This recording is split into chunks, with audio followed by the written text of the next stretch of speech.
మీ ఇంట్లో మొదటి కోటీశ్వరుడు మీరే అవ్వాలనుకుంటున్నారా? ఈ ఫైనాన్షియల్ వెబినార్ లో ఇప్పుడే జాయిన్ అవ్వండి.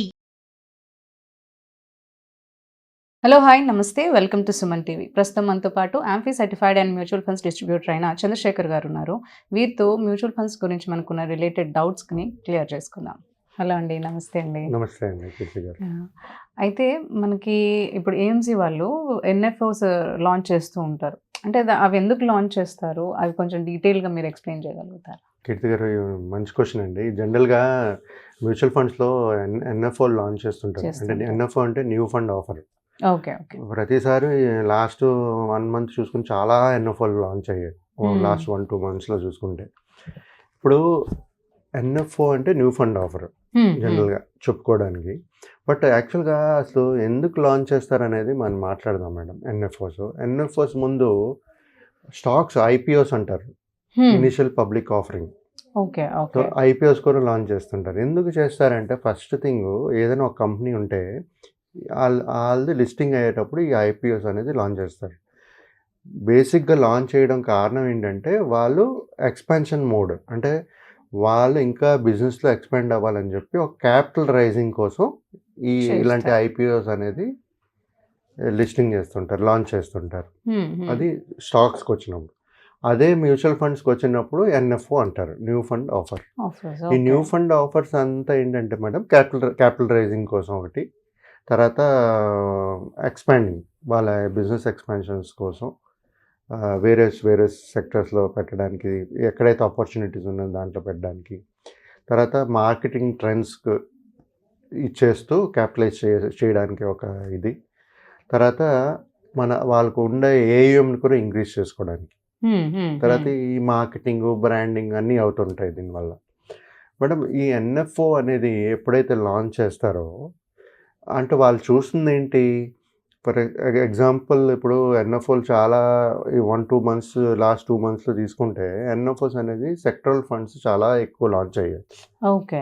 డిఫెన్స్ ఫండ్ అని, ఇన్నోవేషన్ ఫండ్ అని, మల్టీ అసెట్ అని. సో జనరల్గా మన మ్యూచువల్ ఫండ్స్లో ఏమంటారు? Large cap, mid cap, small cap. అంటే first 100 large, next 250 is mid, above 250 is small, right? So categories. So ఇలా ఎప్పుడైతే ఈ new fund offers, for example innovation fund అని లాంచ్ చేశారు అనుకోండి. సో ఆ ఎన్ఎఫ్ఓ లాంచ్ చేసినప్పుడు ఎన్ఏవి ఏమో ₹10 పెడతారు. ఎన్ఏవి ఏమో it will be around 10. Okay okay. So ప్రతి ఒక్క ఇన్వెస్టర్ ఏమనుకుంటారంటే, ఎన్ఏవి మనకు ₹10 తక్కువ దొరుకుతుంది కదా, మనం ఇన్వెస్ట్ చేస్తే మంచి రిటర్న్స్ వస్తాయని అనుకుంటారు. మేడం, మనం అర్థం చేసుకోవాల్సింది ఏంటంటే, మ్యూచువల్ ఫండ్ ఒక ఫండ్ కదా. ఇప్పుడు ఎన్ఎఫ్ఓ అంటే న్యూ ఫండ్ ఆఫర్. ఒక ఫండ్లో అంటే ఒక స్కీమ్లో ఫండ్ మేనేజర్ ఉంటాడు. ఆ స్కీమ్లో మళ్ళీ 20 to 30, 40 స్టాక్స్ ఉంటాయి, రైట్? ఎన్ఏవి ₹10. బట్ లోపల మీరు కంపెనీ స్టాక్స్ చూసుకుంటే ₹10 ఉండవు, దాని ప్రైస్ వేరే ఉంటుంది, రైట్? ఇప్పుడు ఇన్ఫోసిస్ ఉంది, లేకపోతే టీసీఎస్ ఉంది, వాళ్ళ స్టాక్ ప్రైస్ చాలా ఎక్కువ ఉంటుంది. బట్ ఈ అన్ని ఫండ్లో పెడుతున్నారు వాళ్ళు, కానీ ఇక్కడ ఎన్ఏవి ₹10 తగ్గిపోతుంది. సో అంటే ఫండ్ మేనేజర్ అవన్నీ కొనాలంటే ఒక అంత పెద్ద హై వాల్యూ ప్రైస్ స్టాక్స్ కొనాలంటే ఈ ₹10తోనే కదా కొనాలి. వాళ్ళకి వచ్చిన టోటల్ ఏఎంలోనే వచ్చిందే కదా కొనాలి. సో నేను అనేది ఏంటంటే మేడం, ఎప్పుడైతే ఈ ఎన్ఎఫ్ఓ లాంచ్ చేస్తారో వాళ్ళు ఒక ఆపర్చునిటీస్ చూస్తారు. ఫర్ ఎగ్జాంపుల్ ఇప్పుడు లార్జ్ క్యాప్లో, మిడ్ క్యాప్లో, స్మాల్ క్యాప్ కేటగిరీస్లోనే ఇది కూడా ఉంటాయి కంపెనీస్. జనరల్గా ఇప్పుడు ఎన్ఎఫ్ఓ ఒక ఇన్నోవేషన్ ఫండ్ అనుకోండి, ఏదైతే కంపెనీస్ ఇన్నోవేషన్లో ఇంక్లూడ్ అయి ఉంటుందో, పార్టిసిపేట్ చేస్తుందో అలాంటి కంపెనీస్ని సెలెక్ట్ చేస్తారు. సో అలాంటి కంపెనీస్ లార్జ్లో, మిడ్, స్మాల్ క్యాప్లో కూడా ఉండొచ్చు కదా. So large, mid, small cap తీసుకుంటే సరిపోతుంది కదా. ఇన్నోవేషన్ మళ్ళీ అంటే ఇక్కడ ఏంటంటే ఫోకస్ ఓన్లీ ఇన్నోవేషన్ కంపెనీస్ మీద తీసుకుంటారు. సో అక్కడ వాళ్ళకి ఆపర్చునిటీ కనబడుతుంది. అలాగే ఇప్పుడు ఎనర్జీ ఫండ్ ఉంది. ఎనర్జీ ఫండ్ తీసుకున్నప్పుడు ఎనర్జీ రిలేటెడ్ కంపెనీస్లోనే ఇన్వెస్ట్ చేయడం మొదలెడతారు. సో దీనివల్ల ఏం చేస్తున్నారంటే వీళ్ళు ఆ ఫోకస్డ్గా పెట్టుకోవడం వల్ల ఈ ఎన్ఎఫ్ఓస్ అనేది లాంచ్ చేస్తున్నారు. బట్ ఇక్కడ మనం మాట్లాడుకునేది ఏంటంటే మేడం, ప్రతి ఒక్క ఇన్వెస్టర్ ఏమనుకుంటారు, ₹10 దొరుకుతుంది కదా, ₹10 కొనుక్కుంటే మనకు బాగా పెరుగుతుంది అనుకుంటారు. బట్ అది కరెక్ట్ కాదు. గుర్తుపెట్టుకోండి. అంటే పెరిగే ఛాన్సెస్ ఉంటాయి, పెరగదని చెప్పట్లేదు. కానీ ఒకవేళ ఆల్రెడీ ఎస్టాబ్లిష్డ్ ప్లాన్ స్కీమ్స్ ఉన్నాయి, ఓ 5 years 6 years 10 years కూడా ఉన్నాయి, అది కూడా పర్ఫామ్ చేస్తుంది. దాని ఎన్ఐవీలు 200 300 ఉండొచ్చు ఎన్ఐవీలు, బట్ అది పర్ఫామ్ చేయదని కాదు కదా. ఈ ఎన్ఐవి వేరు, మళ్ళీ లోపల కంపెనీస్ మళ్ళీ దాని ప్రైస్లు స్టాక్ ప్రైస్లు చాలా ఎక్కువ ఉంటాయి, ఎక్కువ ఉంటుంది, డిఫరెన్స్ ఉంటుంది. సో నేను అనేది ఏంటంటే మేడం, ఈ ఎన్ఎఫ్ఓ ఎప్పుడైతే లాంచ్ చేస్తారో వాళ్ళకి ఆపర్చునిటీస్ చూసుకుని ఈ సెక్టర్స్లో నెక్స్ట్ 5 years 10 years పర్ఫామ్ చేస్తుంది అని తెలిసినప్పుడు ఇలాంటి ఎన్ఎఫ్ఓస్ అనేది లాంచ్ చేస్తుంటారు. సో మోస్ట్లీ బ్రాండింగ్ కోసం చేస్తారు, ఒక ఏఎం క్రియేట్ చేసుకోవడానికి చేస్తారు. ఇప్పుడు జనరల్గా మనం మేడం రియల్ ఎస్టేట్లో లేఅవుట్లు వేస్తారు, లేఅవుట్లు వేసే ముందు వాళ్ళు సర్వే చేస్తారు కదా, they go to different places వెళ్ళి చూస్తారు ఏ లేఅవుట్లు బాగుంటాయి, ఎలాగ ఉంటుంది అంటే ఏమేమి చూస్తారు అక్కడ, చుట్టుపక్కల డెవలప్మెంట్స్ ఏమి వస్తున్నాయి, గవర్నమెంట్ ఏమేమి చేస్తుంది చూసే కదా లేఅవుట్ అనేది వేస్తారు. ఎందుకు వేస్తారు? క్యాపిటల్ రైజ్ చేయడానికి. ఇప్పుడు అపార్ట్మెంట్స్ కూడా మనం ఫస్ట్ ఏం చేస్తున్నారు, క్యాపిటల్ రైజ్ చేయడానికి ముందే ప్రీ లాంచ్ చేసి డబ్బులు తీసుకుంటుంటారు.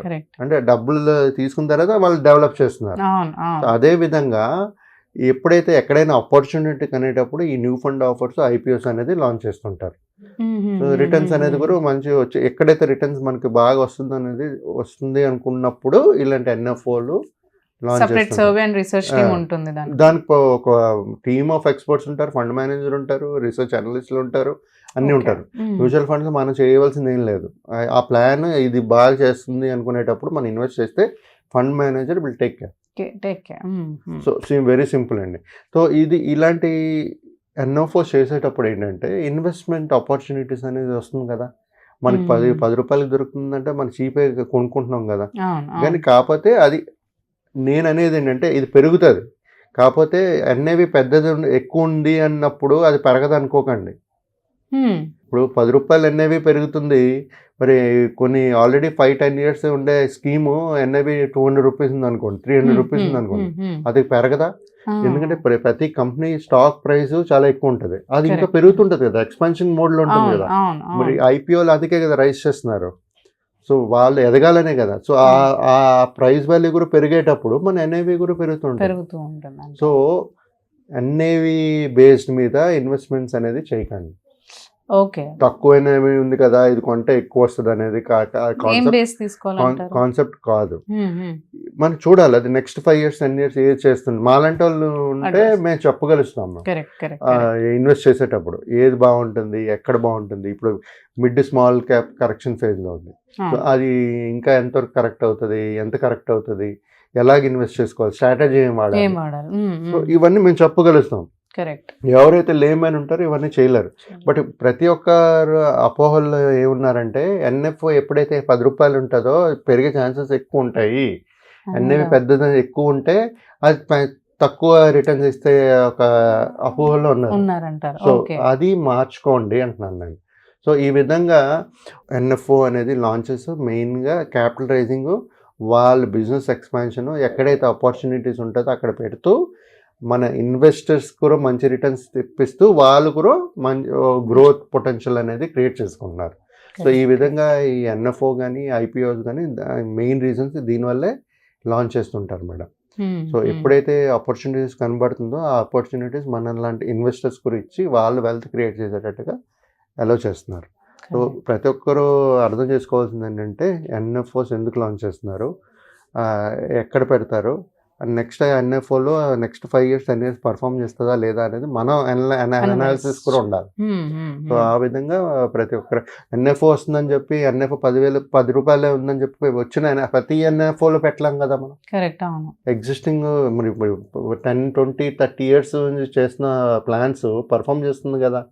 సో న్యూ ఫండ్ స్కీమ్సే చేస్తుందంటే మరి ఇంకా అదన్నీ పెట్టక్కర్లేదు అన్నప్పుడు కరెక్ట్ కాన్సెప్ట్ కాదు, స్ట్రాటజీ కాదు.